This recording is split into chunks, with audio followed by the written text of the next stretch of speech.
All right. Hello and welcome. David Kinder here, registered financial consultant and charter life underwriter. Today, I'm doing a quick one-off recording because I saw a pretty decent TikTok video message and it threw me for a loop for a second because I normally don't respond on these, but this was pretty well done. So I'm gonna give her a little bit of credit. But once I looked up where her licensing was, I was surprised I fell for this. But I didn't fall for it, meaning I contacted her or anything. I fell for it, meaning, wow, I thought she was with a different firm with probably a little bit different reputation.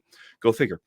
I'm going to play this for you, and then I'm going to dispute this stuff, confirm and dispute. Because here's the thing that what I call financial pornography, what happens is that they commingle truth and myth. And by the way, she has another video regarding cash value life insurance, which shows that she's completely wrong and completely ignorant. Remember, I'm a charter life underwriter. I know my stuff. So let me play this for you so you know what I'm referring to. Misinformation.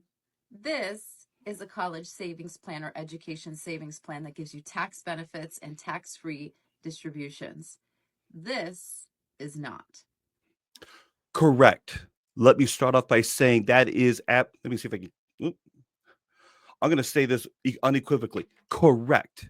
It is permanent life insurance. It is better than an investment. It should not be compared as such because it can do far more for you.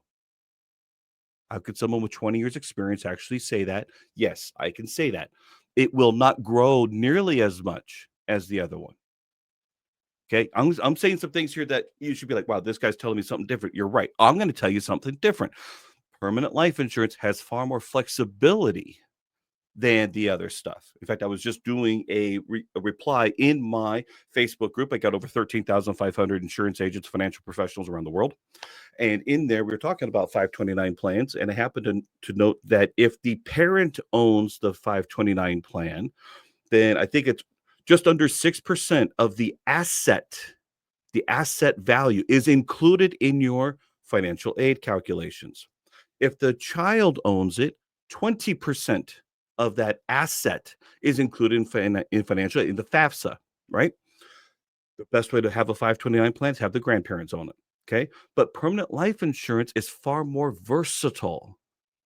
And I'm going to say this, if properly optimized, I can't stand the term properly structured. So I'm saying properly optimized.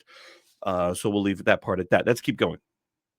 These are all legitimate retirement plans that have different tax benefits depending on what you're looking for, and they all grow tax deferred. This is not a retirement plan. Correct. It's not a retirement plan. Let me help you with something. And I'm going to share this quick little banner here. You do not need a qualified retirement plan to retire. You need money. And where your money is far more important than what it earns. No one's telling you that, are they? No one knows that.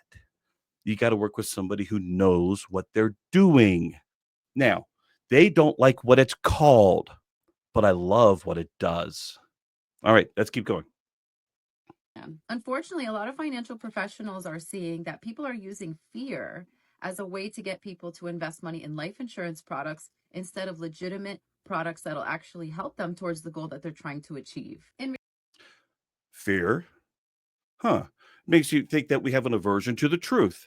Let me share something here real quick. Actually, I'll do it afterwards because I'm not sure how the video is going to respond. I'll do it right after. In reality, there's no reason to fear market risk when it comes to these accounts because she got securities licensed in 2016, I believe. She's got 8 years experience in financial services with investments. That's an important distinction. I'll point that out why. You can actually tailor the way that you're invested to fit your risk profile. I know that's not what they tell you, but they don't know because they're not licensed or educated in the subject. And if you want some guidance, feel free to hit the link in my bio. Let's clear up some misinformation. So let's get that out of there. So because we're all not licensed, let me share with you something. There's 3 stages to the career in financial services. Number 1, usually you start off with insurance licensing only. I never start off as insurance license only. I was sponsored by a particular company. I got my securities licensing and my insurance licensing all at the same time 20 years ago.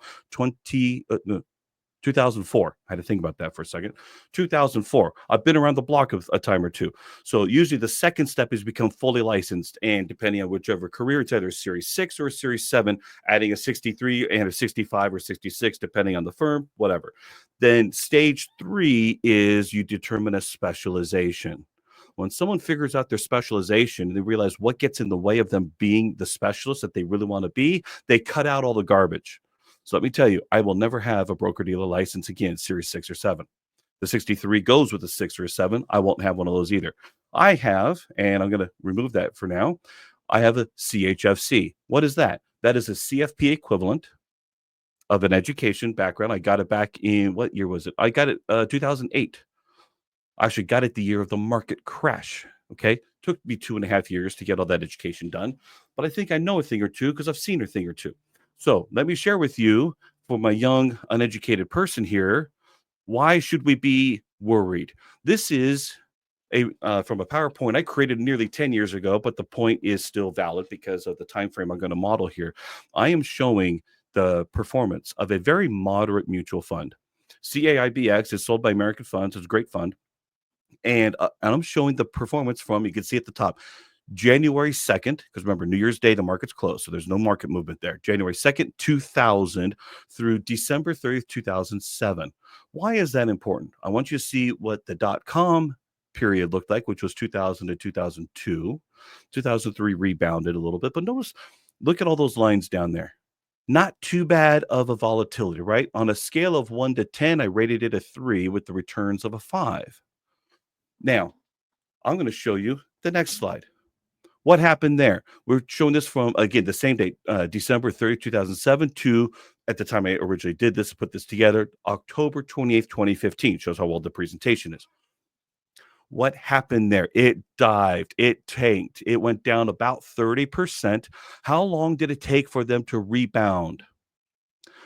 Let's see, we're down here, and then we're moving up here. Let me 1, 2, 3, about 3.5 years, 4.5 years. What was it? Somewhere around there, wasn't it? Is that a reason to be concerned? What happens when you want to go to college right here and you're the investment advisor? They said, we put our trust in you. Now, the investment advisor didn't crash the market, but you need your funds to send your kids to college. You were going to retire. Are we going to have to tell you, I'm sorry, you can't retire with the amount of money you thought you were going to have? Sorry, that's not fear. That's facts. Get it right. Now, let's go to the next mutual fund I like to show off. CWGIX. This is the American Funds Capital World Growth and Income Fund. Again, very good fund. It's more of an international focused fund. By the way, just to make sure that I'm covered here, I am not an investment advisor. I'm not regulated by FINRA, SEC, or any kind, unless they figure out that I'm doing something stupid. But this is free speech because I'm not giving an investment recommendation, as you can tell from the big, long disclaimer I gave at the very beginning. Now, again, just like the first time, I showed January 2000 through December 30th, 2007. Moderate volatility, a little bit more jagged than the last time. What happened in 2008? Negative 40%. How long did it take it to go back? About 4.5 years. Again, I'm going to ask you, and these were not the highest growth end funds. These were growth and income funds. So I'm going to ask you, is it fear or is it reality? And here's what I'm going to tell you. It's reality. And you don't know what's going to happen. They might say, well, let's do target date funds. Best of luck with that. Target date funds are supposed to be based on when you're planning to spend it. So it's going to move the asset allocation the older you get, right? So here's the thing. I'd rather have far more safety, security, and guarantees and be able to leverage bad events when I want to. It's not fear. It's facts and opportunity. If you want to know more about how I do that, hit me up. You can message me through the messenger. Talk to you then. Thank you so much for watching and listening. Make it a great day.